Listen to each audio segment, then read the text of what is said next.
India could get lucky real soon. The Indian government is expecting a massive oil discovery jackpot soon in the Andaman Sea, which could accelerate India's economy from the current $4 trillion mark to a $20 trillion economy real soon. India's Union Minister for Petroleum and Natural Gas, Hardeep Puri, stated, quote, "I believe it's only a matter of time before we discover a major Guyana-like reserve in the Andaman Sea. Our exploration is ongoing," unquote. He was referring to the Guyana oil discovery, where 11.6 billion barrels of oil and gas were located for the first time by Hess Cooperation and China's CNOOC. This find boosted Guyana to the top 20 countries with oil reserves and promises to transform its economy.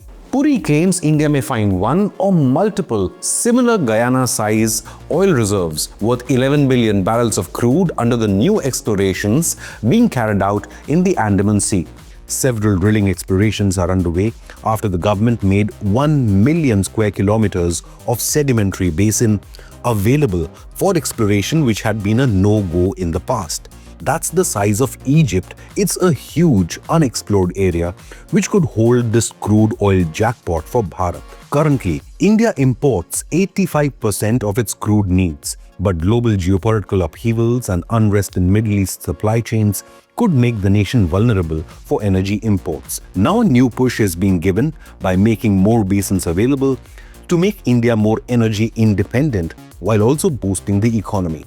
The minister added, quote, "There were parts of sedimentary basins which were no-go areas. So one of the decisions which we took was that 1 million square kilometers of that sedimentary basin, which was a no-go area, has suddenly been made available for E&P. India's oil consumption will rise from 4.4 million barrels per day in 2024 to 7.2 million barrels per day by 2030. As the country rises to become the world's third biggest economy, so will the demand for greater energy consumption, especially in urban areas as well as farming and industrial purposes. Currently, the country's main sources of oil imports are Russia, Iraq, Saudi Arabia, and the United Arab Emirates, while Angola also climbed ahead of the United States of America, which had been among the top 5 oil suppliers to India. Diesel and petrol will make up 58% of the nation's total oil consumption. India's crude oil self-sufficiency levels remain concerningly low. Assam, Gujarat, Rajasthan, the Krishna-Godavari Basin and Mumbai High are the regions that produce oil domestically, while strategic oil reserves in Visakhapatnam, Mangalore and Padur with significant storage capacity. Union Minister Puri also discussed how the change in policies has transformed the working of this industry.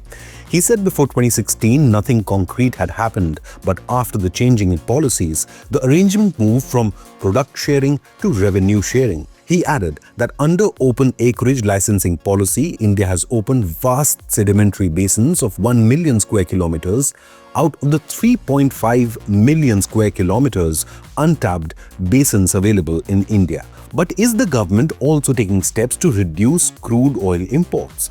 In 2015, an initiative called Urja Sangam was introduced by the Modi government with a motive to reduce import dependence to 50% by 2030.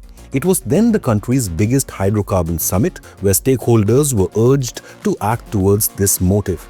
The government also presented various policies that were aimed to increase oil production and natural gas under production sharing contract regime, discovered small field policy, hydrocarbon exploration and licensing policy, and new exploration licensing policy. Apart from this, promotion of ethanol blending programs aimed to cut down carbon emissions and increase farmer income. The target is close to 20% ethanol blending in petrol by 2025. So currently, India is betting big on a major discovery in the previously unexplored Andaman Sea region. Union Minister Puri had earlier attended the Energy Transition Summit India in 2024, where he met different representatives of the energy industry, and he offered them the possibility to explore oil in Andaman waters. He stated, quote, "If it remains there unexploited, when the energy transition becomes total, there is a philosophical debate on that. But what do you believe? How important is it for India to become energy independent given the rising geopolitical tensions in West Asia? Leave a comment with your opinion, hit the like button and subscribe to Inconnect News.